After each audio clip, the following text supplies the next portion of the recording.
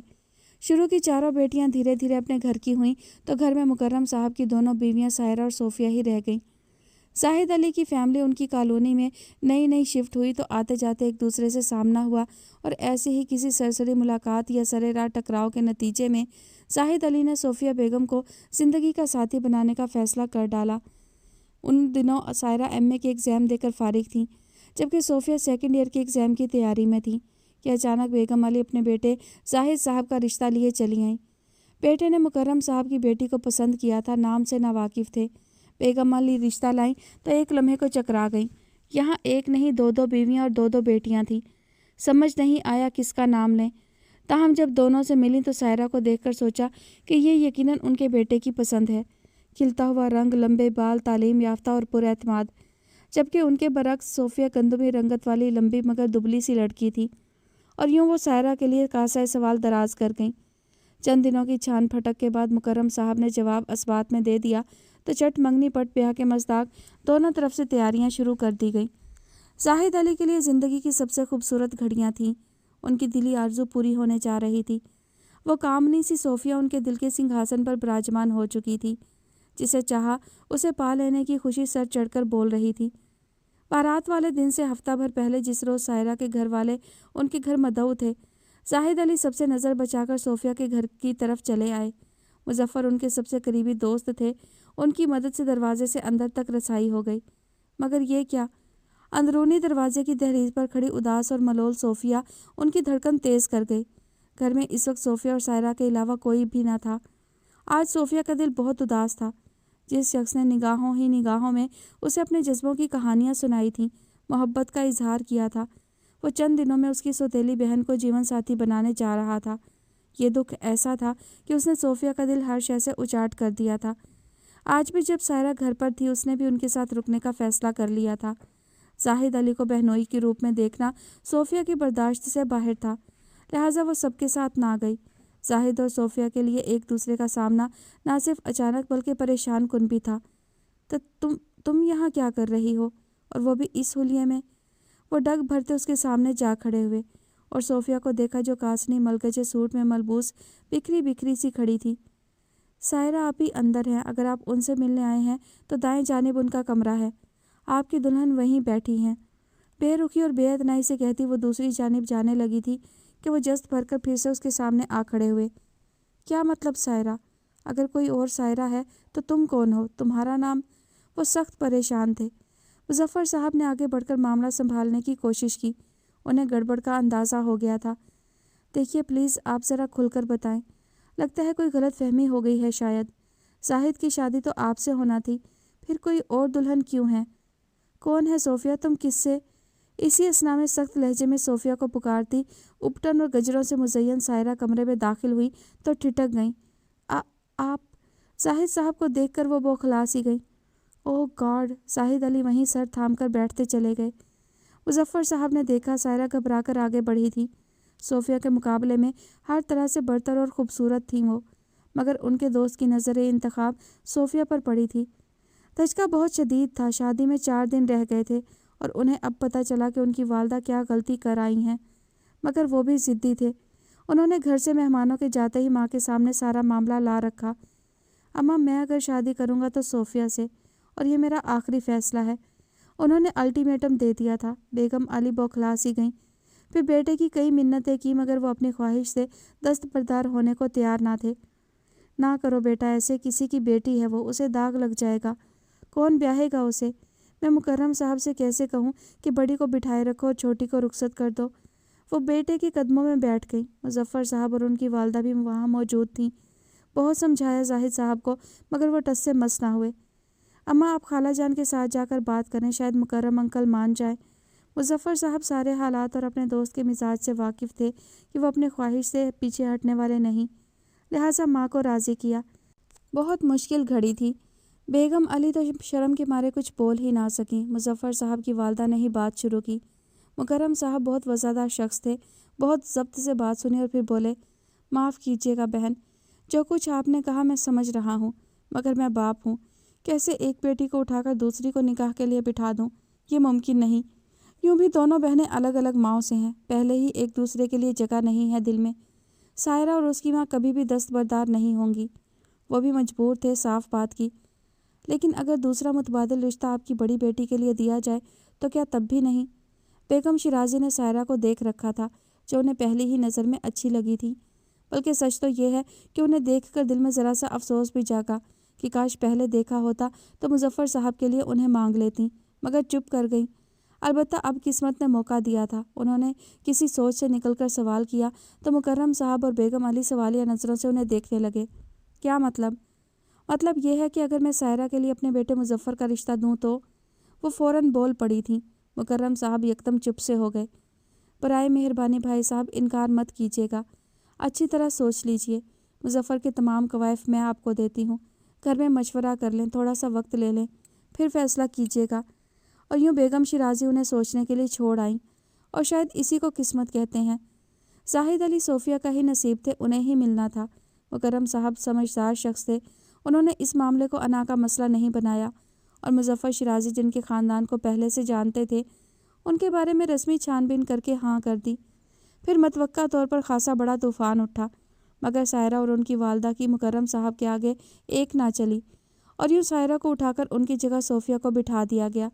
مظفر صاحب کے گھر والوں نے تیاری کے لیے تھوڑا سا وقت لے لیا تھا، گو کہ شکل صورت، تعلیم، خاندان اور معاشی استحکام ہر لحاظ سے مظفر زاہد علی سے بہتر تھے، برتر تھے، مگر سائرہ کے لیے یہ کسی بے عزتی سے کم نہ تھا کہ ان کو ٹھکرا کر اس معمولی سی شکل و صورت والی صوفیہ کو اپنایا گیا تھا۔ نفرت جو یوں بھی دل میں جڑ پکڑے ہوئے تھی، اب فزوں تر ہو گئی تھی۔ باپ کے آگے ان کی گو ایک نہ چلی، مگر دونوں ماں بیٹی کو ان کے تانوں اور تشنوں نے چھلنی کر کے رکھ دیا۔ صوفیہ قسمت کی اس مہربانی پر جہاں خوش اور مسرور تھیں، وہیں سائرہ آپی کے ساتھ ہونے والی اس زیادتی پر خود سے شرمندہ بھی۔ کئی بار ہمت بھی کی کہ ان سے بات کریں اور اپنے ناکردہ گناہ کی معافی مانگ لیں، مگر سائرہ کے تیوروں کے آگے ہمت نہ ہوئی، اور یوں ان کی رخصتی کا دن بھی آ گیا۔ سائرہ کی والدہ اور باقی 4 بہنوں نے تو باپ کے حکم پر سر جھکا کر شادی میں بددلی سے شرکت کر لی، مگر سائرہ لاکھ کے سمجھانے پر بھی راضی نہ ہوئیں۔ تاہم لوگوں کو بتانے کے لیے یہ بہانہ ہی بہت تھا کہ مظفر صاحب کی مسلسل موجودگی کے پیش نظر فرط حیا کے باعث شاعرہ نے شادی میں شرکت نہیں کی۔ یوں بھی 2 ہفتے بعد انہیں بھی رخصت ہونا تھا، اور یوں وہ دونوں بہنیں بھی اپنے اپنے گھر سدھاری۔ وقت کا پہیہ یوں ہی گھومتا رہا، اور یک کے بعد دیگرے مکرم صاحب اور ان کی دونوں بیویاں انتقال کر گئیں۔ وقت اپنے ساتھ بہت کچھ بہا کر لے گیا۔ سائرہ کو اللہ تعالیٰ نے یک کے بعد دیگرے بالکل اپنی والدہ کی طرح 4 بیٹیاں عطا کیں، جن میں سے ایک پیدائش کے فوراً بعد انتقال کر گئی، جبکہ دوسری طرف صوفیہ کی گود کئی سال ہری نہ ہو سکی۔ بالآخر اللہ کو 3 سال بعد رحم آیا اور وہ امید سے ہو گئیں، مگر یہ خوشی بھی ادھوری رہی۔ بچہ پیدا ہونے سے پہلے ہی دم توڑ گیا، اور پھر لگاتار 2 بار ایسا ہی ہوا۔ صوفیہ جسمانی طور پر پہلے ہی کمزور تھیں، اس پر مستضاد آپریشن سے ہونے والے مردہ بچوں نے ان کی ذہنی اور اعصابی حالت بھی بالکل ردی کر دی۔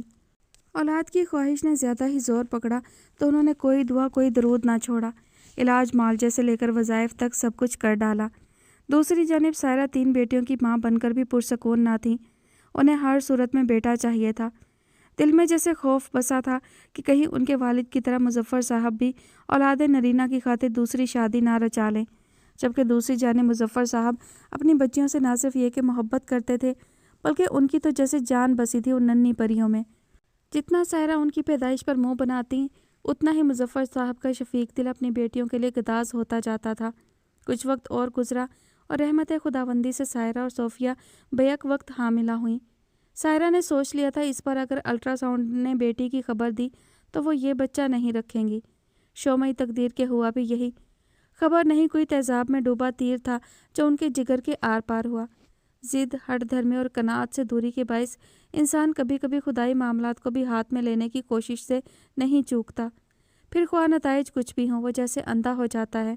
سائرہ بھی اپنی خواہش کے ہاتھوں جنونی ہو گئی تھیں، اور ایسی حالت میں جب عورت اپنا بہت خیال رکھتی ہے انہوں نے ہر وہ حربہ آزمایا جس سے بچے کو نقصان پہنچے اور وہ دنیا میں آنے سے پہلے ہی دنیا سے چلا جائے، مگر زندگی اور موت اس ذات باری تعالیٰ کے ہاتھ میں ہے جس نے ہماری قسمت بنائی ہے۔ اور یوں خود سے لڑتے جھگڑتے وہ دن بھی آ گیا جب بچے کو دنیا میں آنا تھا۔ خدا کا کرنا یوں ہوا کہ دوسری طرف صوفیہ کو بھی آپریشن کی وہی ڈیٹ ملی۔ مظفر صاحب سے سائرہ کی ہونے والی بچی سے نفرت و بیزاری اور اسے قتل کرنے کے تمام حربے چھپے نہیں رہے تھے، لہٰذا اس کڑے وقت میں جب صوفیہ نے ایک بار پھر مردہ بچے کو جنم دیا اور سائرہ نے اپنی چھٹی بیٹی در مکنون کو، انہوں نے زاہد علی کو پھوٹ پھوٹ کر روتے دیکھا جو دوست کا کندھا پاتے ہی بکھر گئے تھے۔ اب کیا ہوگا مظفر؟ صوفیہ مر جائے گی، سرجن نے بتایا ہے کہ یہ اس کا آخری چانس تھا، اب وہ کبھی ماں نہیں بن سکتی۔ تم بتاؤ جب وہ ہوش میں آئے تو میں کیا جواب دوں اسے؟ زاہد علی بیک وقت دوہرے غم میں مبتلا تھے۔ ان کی ماں پوتے پوتیوں کا ارمان لیے اپنی آخری منزل کی جانب سدھار گئی تھیں اور اب ان کی محبت بھی داؤ پر لگی تھی۔ ایسے میں مظفر صاحب کے دل نے یکدم فیصلہ کر ڈالا۔ ابھی گھر پر انہوں نے اطلاع نہیں کی تھی، اماں کسی جاننے والے کی شادی میں لاہور گئی ہوئی تھی کہ سائرہ کو اچانک درد اٹھ گئے تھے۔ شگفتہ بھابھی اماں کے ساتھ تھیں۔ آپریشن کے بعد سے ابھی تک انہیں ہوش نہیں آیا تھا اور ہوش میں تو صوفیہ بھی نہیں تھی۔ انہوں نے در مکنون کو لا کر صوفیہ کے پہلو میں لٹا دیا۔ یہ تم کیا کر رہے ہو مظفر؟ زاہد علی کے آنسو رک گئے، انہوں نے حیرت اور تشویش سے انہیں دیکھا۔ صوفیہ بھابھی کی زندگی کے لیے یہ فیصلہ بالکل ٹھیک ہے، ان کے چہرے پر سکون طاری تھا، مگر سائرہ بھابھی اور پھر ہاسپٹل والے، ان سب کو کیا کہو گے؟ یہ تم مجھ پر چھوڑ دو اور بھابھی کو سنبھالو، انہوں نے فیصلہ کن لہجے میں کہا اور کمرے سے باہر نکل گئے۔ مظفر سنو تو، زاہد علی ان کے پیچھے لپکے مگر وہ سنی انسنی کر گئے۔ پھر نہ جانے مظفر صاحب نے اپنے رسوخ کے ذریعے کس طرح یہ معاملات طے کیے۔ اسی دن صوفیہ اور سائرہ کو ہوش آتے ہی دوسرے کلینک میں شفٹ کر دیا گیا۔ وجہ دونوں شوہروں نے یہی بتائی کہ وہ ہاسپٹل کی کارکردگی سے مطمئن نہیں ہیں، اور یوں یہ راز ان دونوں کے مابین راز ہی رہا۔ چند سال یوں ہی گزرے اور پھر ٹرانسفر کے نتیجے میں زاہد علی لاہور چلے آئے اور آج تک یہیں تھے۔ در مکنون ماشاءاللہ نہایت حسین دوشیزہ کے روپ میں جوان ہوئی تھی۔ صوفیہ اس کو دیکھتی تو دیکھتی رہ جاتی۔ اس وقت بھی اپنی سہیلیوں کے ساتھ بیٹھی ہنستی گپیں لگاتی وہ کس قدر خوش اور جاذب نظر لگ رہی تھی۔ ویسے کبھی کبھی سوچتی ہوں زاہد کہ ہم دونوں تو اتنی معمولی سی شکل و صورت والے ہیں، یہ کس پہ چلی گئی ہے؟ کبھی لگتا ہے جیسے سائرہ آپی کی طرح ہے دری، ویسی ہی خوبصورت، ویسی ہی حسین۔ خیر آپ کس قدر حسین ہیں یہ ہم سے پوچھیں، آپ کی خاطر ہم نے آپ کی سائرہ آپی کو بھی قابل اعتنا نہ جانا تھا۔ زاہد علی بیوی کی بات پر اندر سے چونک گئے تھے، تاہم ان کی توجہ کا ارتکاز اپنی جانب کرنے کے لیے قصداً وہ جملہ کہا جس پر صوفیہ دلکش قہقہہ لگا کر رہ گئیں۔ اور پھر شاید یہ ان تینوں کی زندگی کی آخری خوبصورت شام تھی، کیونکہ اس کے بعد وہ سیاہ دن آیا جو ان تینوں کی خوشیوں کو ہمیشہ کے لیے نگل گیا۔